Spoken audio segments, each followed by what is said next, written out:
Çin yönetimi Doğu Türkistan'da güya suç işleme potansiyeli olduğunu iddia ettiği kişileri toplama kamplarına almaya devam ediyor. Kamplara alınan Doğu Türkistanlıların organlarının Arap devletlerine helal olarak pazarlandığı ortaya çıktı. Amerika Birleşik Devletleri vatandaşı araştırmacı gazeteci Ethan Gutman bu konuyu gündeme getirdi. Araştırmada Çin yönetiminin toplama kamplarındaki Doğu Türkistanlıları organ bankası olarak kullandığı belirtildi. Toplama kamplarında hayatını kaybedenlerin organları zengin Arap devletlerine helal organ adı altında satıldı. Çin mahkemesi tarafından 2020 yılında yayınlanan bir rapora göre Uygurların DNA örnekleri ücretsiz bir sağlık kontrolünden geçiriliyor ve yasa dışı olarak faaliyet gösteren bir organ bankasının veri tabanına işleniyor.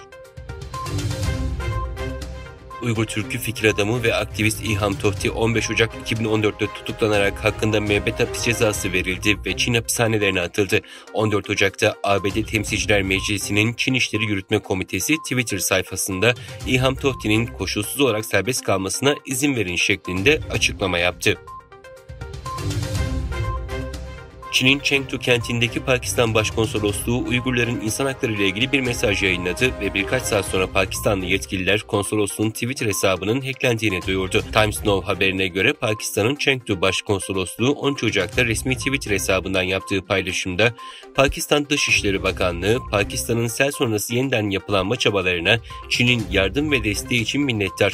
Uygurların insan hakları ve özgürlükleri de dahil olmak üzere karşılıklı yarar sağlayan konularda yakın işbirliği yapacağız ifadeleri kullanıldı.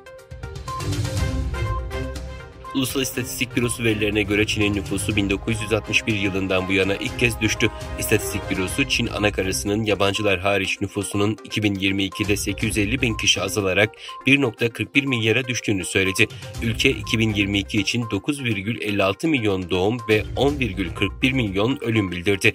The Guardian'ın aktardığına göre Çin'de hükümet birkaç yıldır yaklaşan nüfus krizini önlemek için insanları çocuk yapmaya ikna etmeye çalışıyordu. Hollanda Başbakanı Mark Rutte, Ukrayna'ya hava savunma sistemi desteği sağlama niyetinde olduklarını söyledi. ABD Başkanı Joe Biden'la Beyaz Saray'da bir araya gelen Rutte, Rusya'nın Ukrayna'daki saldırılarını kınayarak ABD'nin desteklerinden ötürü Biden'a teşekkür etti.